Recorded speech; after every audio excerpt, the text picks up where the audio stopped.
nome é Alexandre Henrique, irei iniciar a aula 14 do curso de Biologia 4 e a aula dessa semana é o Homem e o Ambiente 2. Bom, inicialmente a gente vai começar com poluição. Poluição pode ser definida como a introdução no meio ambiente de qualquer matéria ou energia que venha alterar as propriedades físicas, químicas ou biológicas desse meio. Como consequências, diversos processos naturais são comprometidos, levando ao prejuízo do meio ambiente. Então, poluição é qualquer matéria ou energia. Você lembra que tem poluição até sonora, poluição visual, quando você vai em um local e tem muito outdoor. Ali tem uma poluição visual, quando você vai em um local e tem muito som, muito barulho. Ali tem uma poluição sonora. Então, qualquer lugar que você desequilibre o ambiente é uma poluição. Qualquer ação que você desequilibra o ambiente se torna uma poluição. Pode ser em energia ou em matéria. Então, quais são os principais poluentes?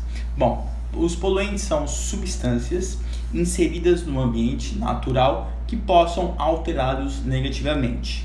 Pode ser qualitativos, substâncias que não existem naturalmente e foram introduzidas pelo homem, por exemplo, plástico, vidro, borracha, que são os principais. E quantitativos, são substâncias que já existem naturalmente, porém, a partir de determinada concentração, torna-se poluente, como o CO2, o SO2, o SO3. Então, os principais gases já existem na natureza, mas quando você intensifica esses gases, acaba que você começa um processo de poluição, porque você está desequilibrando o ambiente. Então, a gente vai falar das principais formas de poluição e os poluentes e suas consequências no ambiente. O primeiro caso é esse aqui, que aconteceu no início deste ano. No início de 2020, ocorreu um grande derramamento de petróleo, principalmente no litoral nordestino, e fez com que ocorresse um desequilíbrio no meio marinho, portanto um desequilíbrio qualitativo, porque no mar não tem petróleo e acabou que esse petróleo atingiu toda a vida marinha. Então o nome desse processo é maré negra.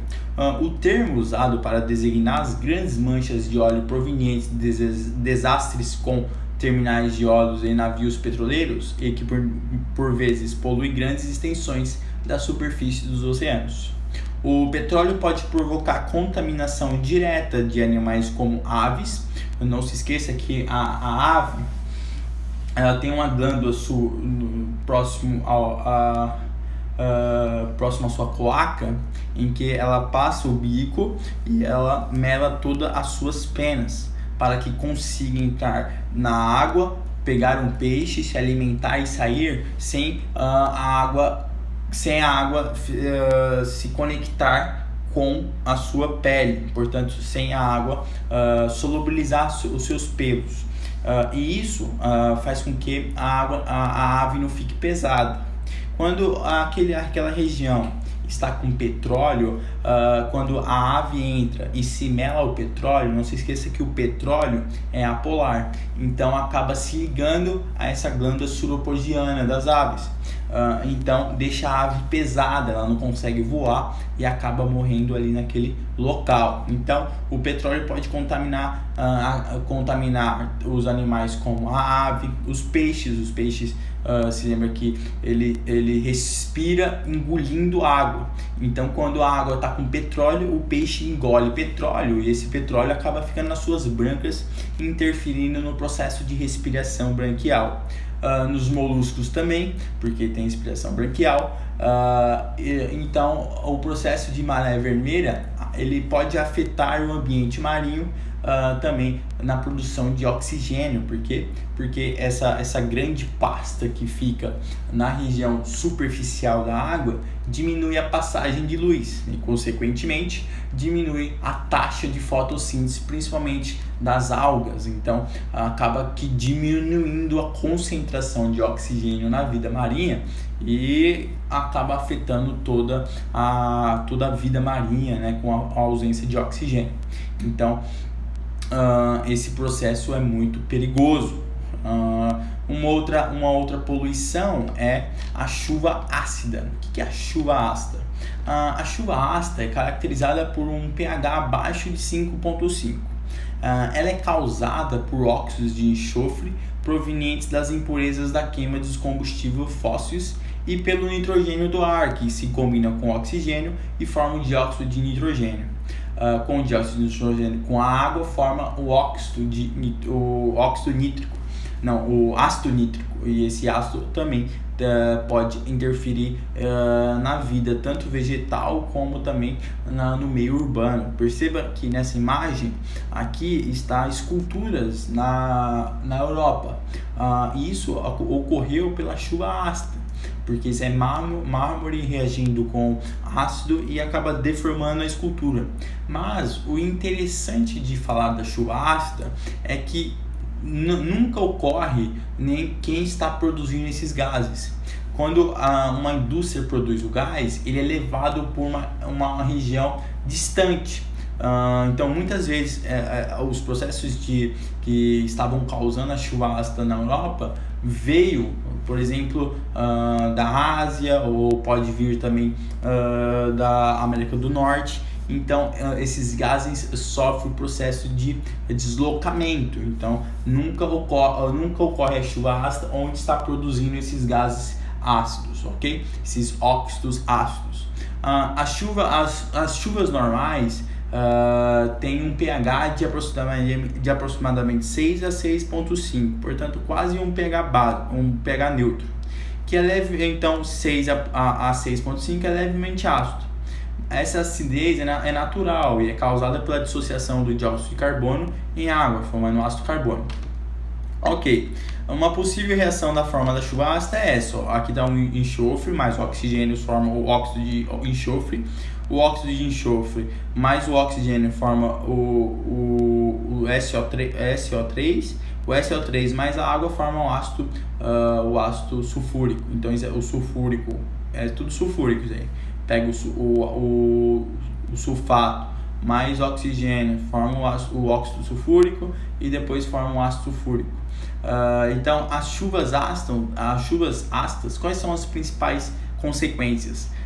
Elas trazem muito prejuízo para os ambientes, uma vez que podem acidificar os rios e lagos, provocar desfolhamentos em árvores e corroer monumentos e construções.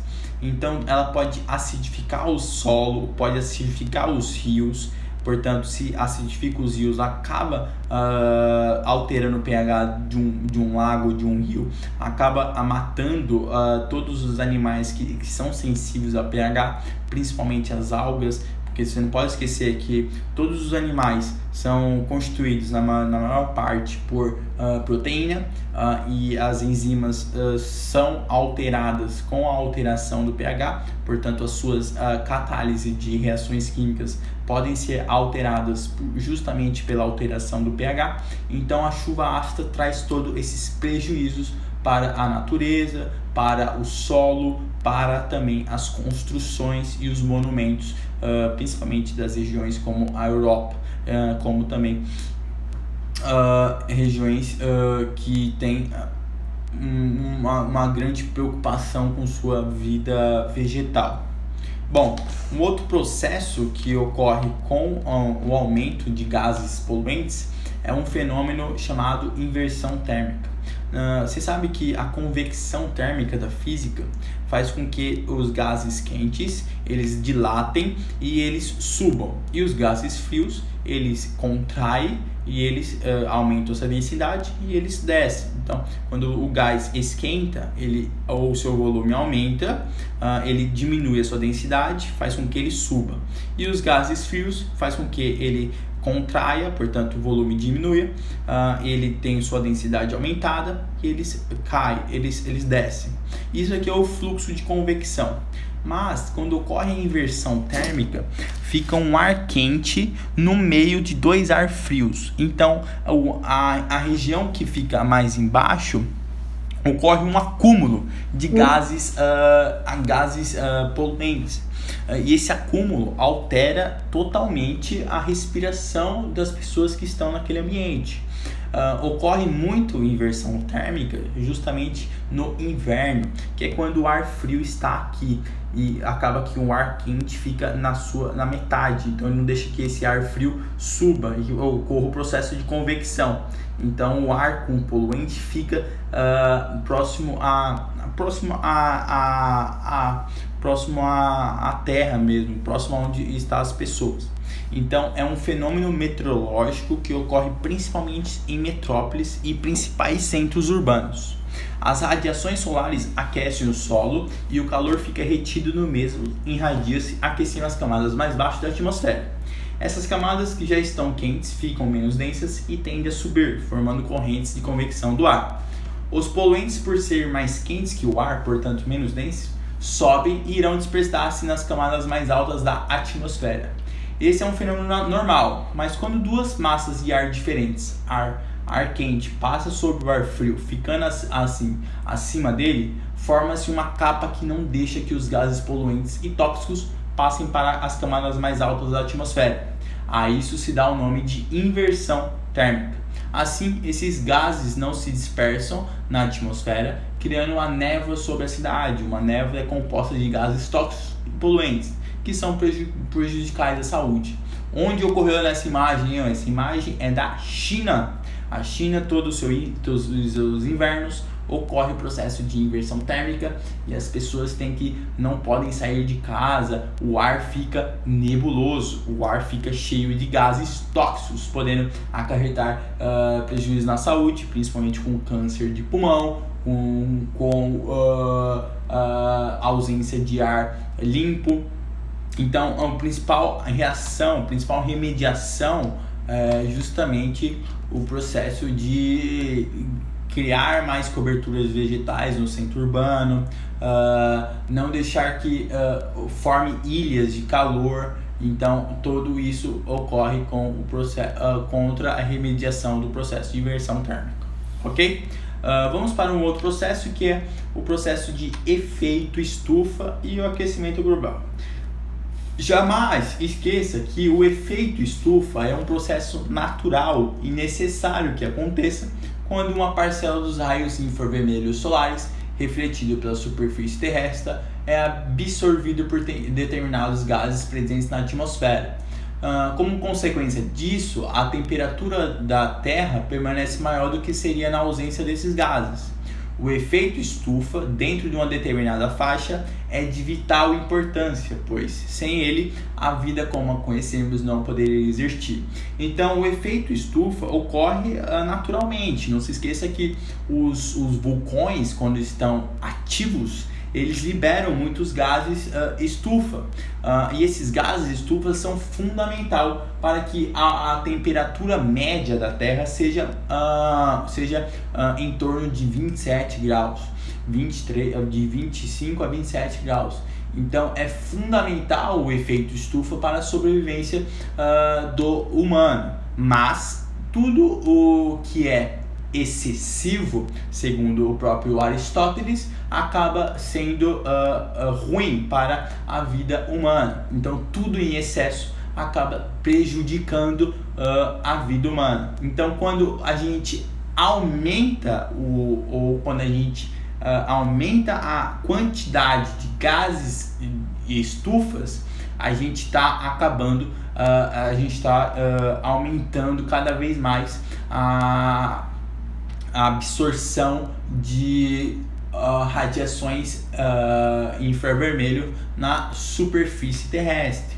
Então, quando você aumenta os gases do efeito estufa, por exemplo, o dióxido de carbono, CO2, o metano, CH4, o óxido nitroso, N2O, e também a quantidade de água, vapor, quando você aumenta esses gases, você absorve mais radiações infravermelho. Então, o que é a radiação infravermelho? Vem a onda eletromagnética do Sol, ela bate na atmosfera, esquenta a atmosfera, muito é refletido pela a camada de ozônio.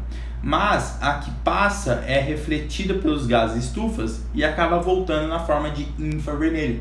E esse infravermelho acaba esquentando o planeta. Então é como se fosse os gases de efeito estufa é como se fosse um cobertor. Ele não deixa que os raios infravermelhos saiam da atmosfera.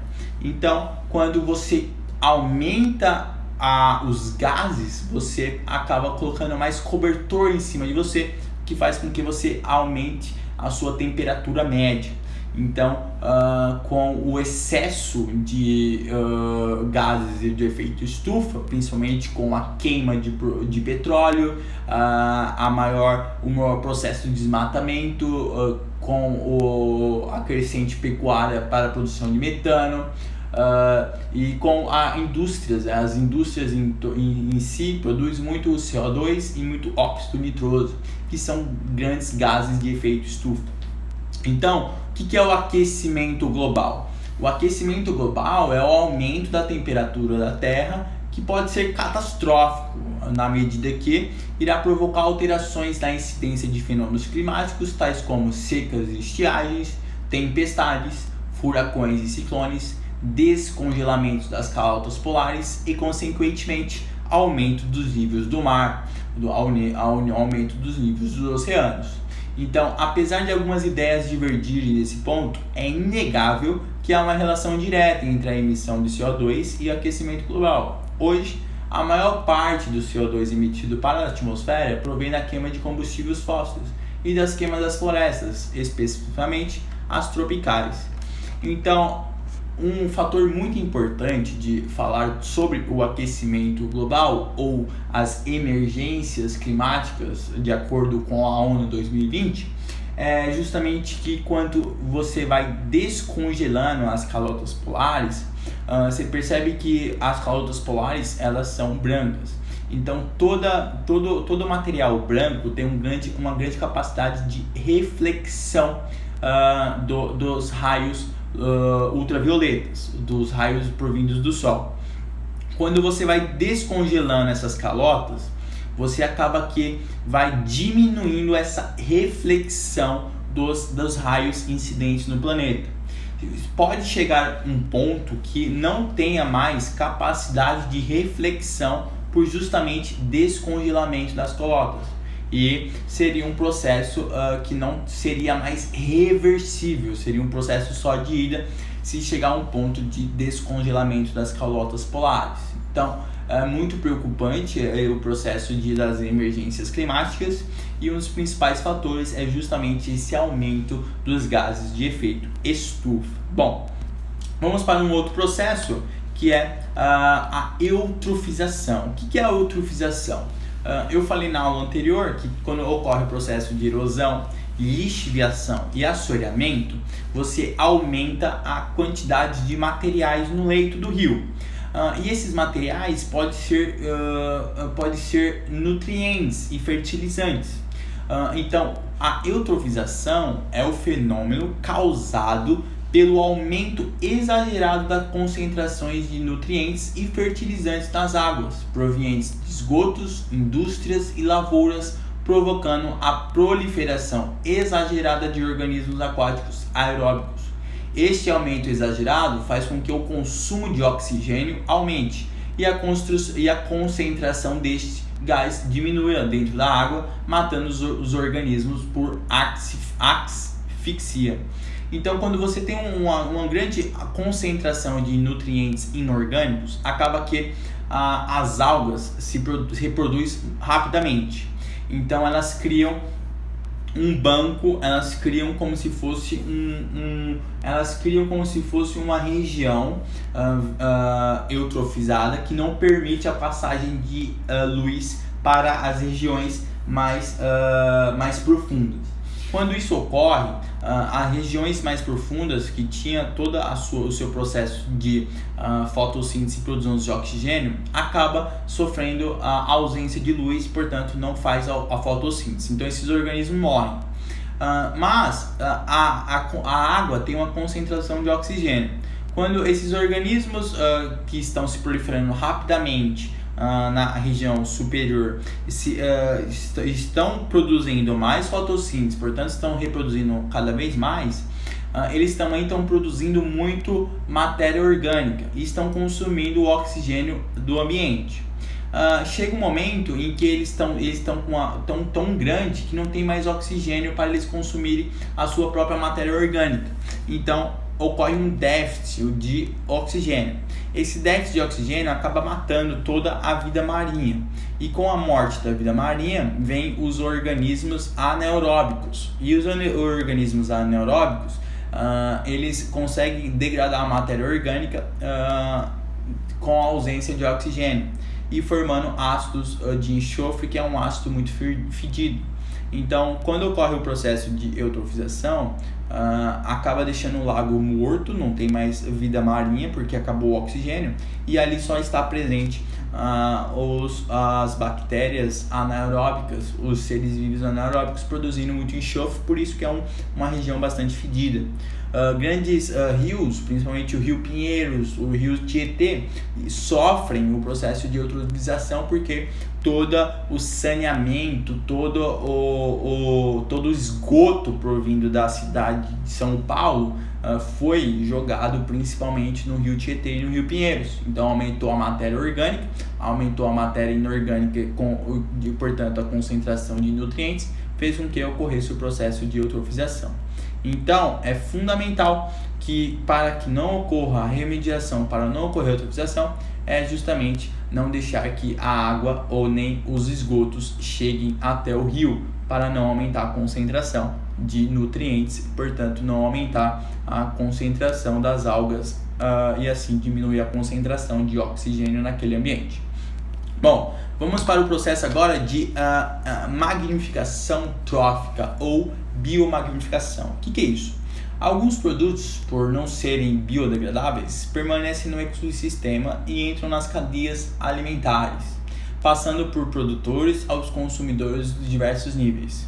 Como apenas cerca de 10% da matéria e energia de um determinado nível trófico são efetivamente aproveitados pelo nível seguinte, os componentes de um certo nível trófico têm que consumir uma biomassa 10 vezes maior do que sua própria.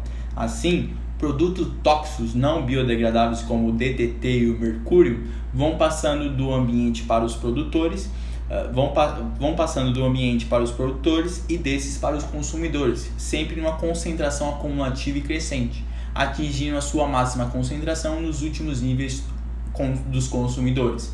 Então, a magnificação trófica é quando o consumidor, por exemplo, terciário, come o consumidor secundário, e o consumidor secundário já vem com já está com uma biomagnificação. Então, o consumidor terciário come toda a cadeia consumidora. Então, por isso que ele fica com muito material que não é biodegradável.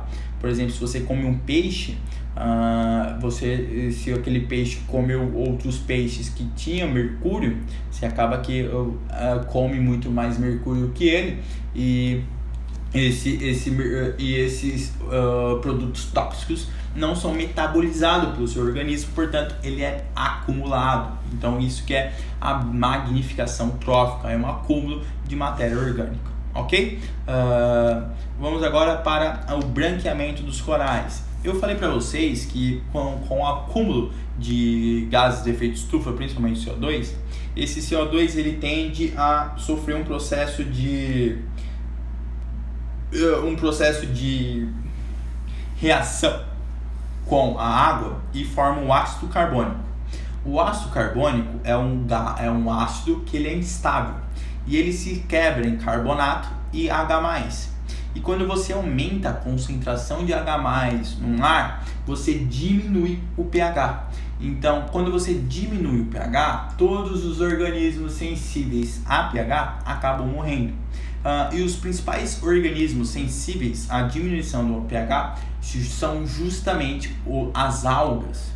E as algas, elas vivem com mutualismo com os corais. Então, todos os corais, eles são formados de carbonato de cálcio, portanto, eles são brancos.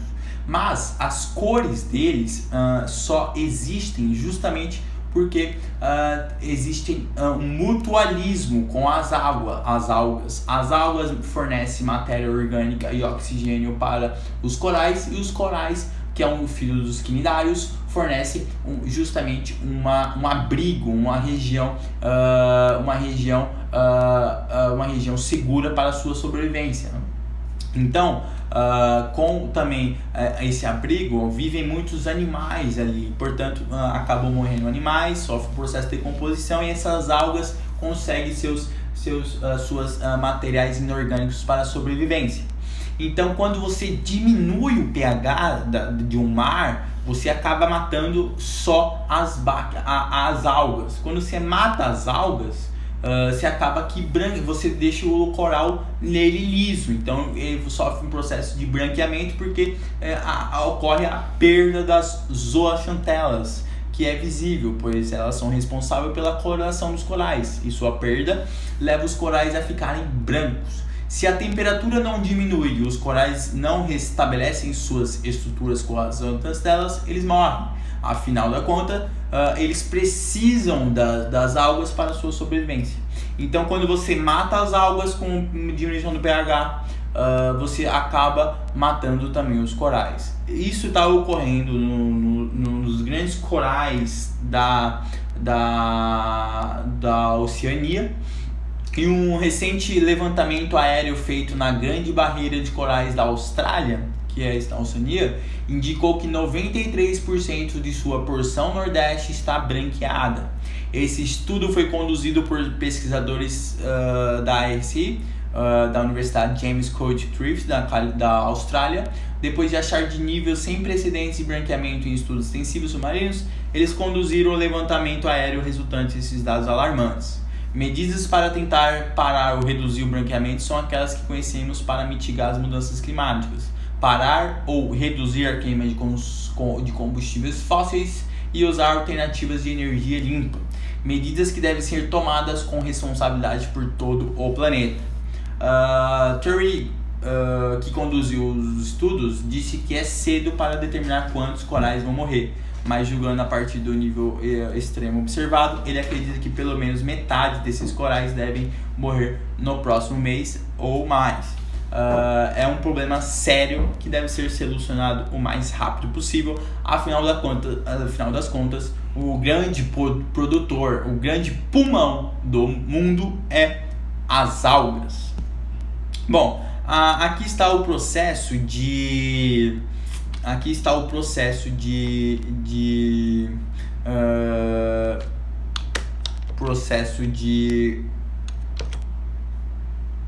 destruição da camada de ozônio.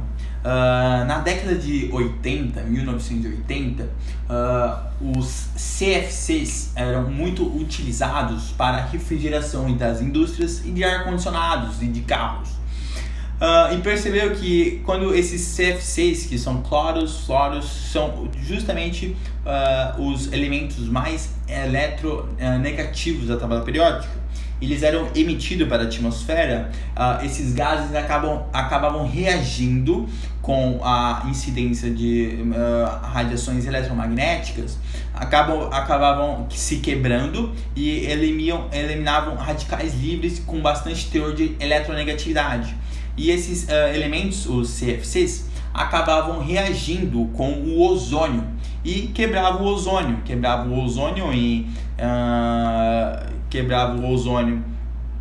em oxigênio e em ferro com oxigênio, ou em flúor com oxigênio, em cloro com oxigênio, formando elementos mais estáveis. E percebeu que quando a gente pegava os CFCs e alterava a composição química da camada de ozônio, acabava que não criava um buraco. Não pode pensar que cria um buraco. Não, mas deixava rarefeito a camada de ozônio, e a camada de ozônio é o principal protetor dos raios ultravioletas provindas do Sol. Então, quando você deixa rarefeito a camada de ozônio, você perde a sua proteção contra os raios ultravioletas. Então, esses raios acabavam conseguir entrar mais na nossa atmosfera, fazendo com que aumentasse o nível, aumentasse a temperatura média e, portanto, aumentasse também as incidências de raios ultravioletas, aumentando justamente o índice de câncer de pele, além de aumentar a temperatura média. Então perceberam que os CFCs eram o grande destruidor da camada de ozônio e proibiram os CFCs, e a gente percebe que a camada de ozônio está se recuperando. Bom, aqui está um processo de eutrofização que foi explicado. A morte de vegetais submarinos parte do fisavanco, aumenta as bactérias aeróbicas, diminuição de oxigênio, aumento do DPO, morte de organismos aeróbicos, aumento das bactérias anaeróbicas, liberação de ácido de enxofre na água. E a água é imprópria para consumo porque está cheio de bactérias. Esse aqui é o ácido sulfídrico, que é um ácido bastante fedido. Bom, aqui estão as origens do solo, as partículas sólidas. Bom, e as tecnologias de redução do impacto ambiental. As principais tecnologias para a redução da poluição do ar são filtrar o ar, primeiramente, depois os conversores catalíticos e as fontes alternativas de energia solar, eólica e das marés. Então, o controle da poluição do ar pode ser com filtros, porque você diminui a quantidade de partículas do ar. Não uso CFCs para não destruir a camada de ozônio. As energias alternativas para diminuir a concentração de dióxido de carbono. O álcool como combustível. Não se esqueça que a cana-de-açúcar, o pó álcool, ele é muito mais vantajoso do que o uso de gasolina, porque tudo que você produz, tudo que a cana-de-açúcar capta de CO2 para a produção da sua matéria orgânica, quando você queima a matéria orgânica, você não deixa nenhum saldo de CO2. Portanto, o uso de álcool para o combustível é muito saudável ambientalmente. E também os conversores catalíticos, que são os escapamentos para diminuição de CO2, de CO e de óxido de enxofre. Bom, outro problema ambiental bastante crítico é justamente o lixo. O lixo, sem tratamento, pode contaminar a água, pode trazer infecções se o lixo for hospitalar, por exemplo, seringa que uma pessoa tem HIV, a pessoa chega lá no lixão, pisa, acaba provocando um aumento de doenças, contaminação nuclear pelo vazamento de lixo nuclear e geração de metano, que é um dos principais causadores do efeito estufa. Então, aquelas bactérias, as bactérias metagênicas, elas conseguem decompor o lixo em churume e gases de CO4.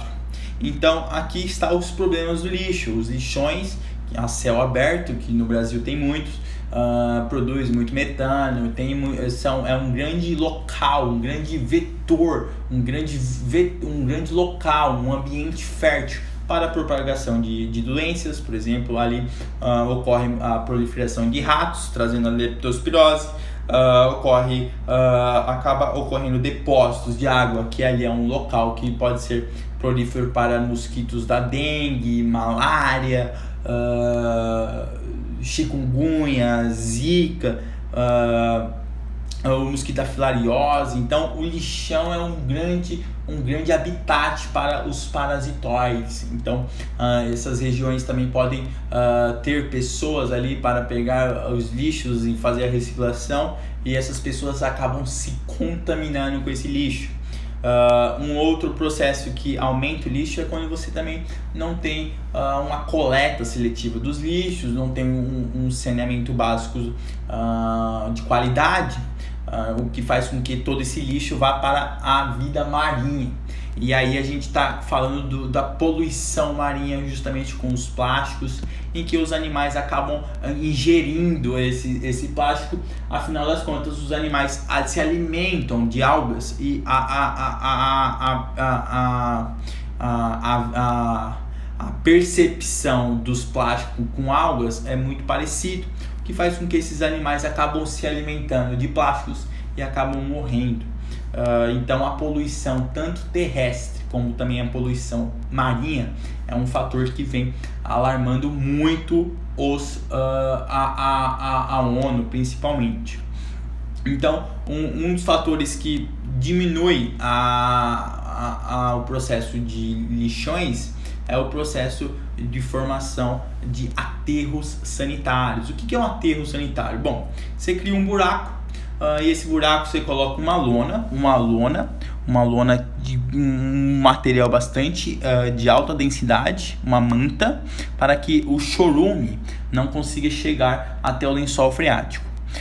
E daí? Aí você vai lá e coloca o lixo, e nesse lixo você vai colocar ductos com oxigênio, portanto, e com tubos para captação de metano. Aqui são os tubos de captação de biogás, que é o metano, e aqui são os tubos de captação do chorume, que é constituído pelas as bactérias anaeróbicas. Então, com o processo de decomposição pelas bactérias, o lixo gera o biogás, que pode ser o metano, seja usado para a produção de energia, e também o chorume tem que ser escoado, não pode ser nem levado para o leito de um rio, nem para o lençol freático. E esse chorume é levado para um local de tratamento de líquidos provenientes do lixo. Então, isso aqui seria a maneira mais eficiente de tratar o lixo nas grandes regiões do Brasil. Bom, um outro processo que consegue biorremediar é a biorremediação, é usar um processo que usa micro-organismos, tais como fungo, bactérias, para descontaminar e limpar e purificar áreas contaminadas. Isso aqui é a biorremediação dos solos. Por exemplo, o petróleo que caiu, a gente conseguiu usar bactérias, e essas bactérias quebraram o petróleo em produtos menos tóxicos, ou nem muitas vezes até deixar de ser tóxico.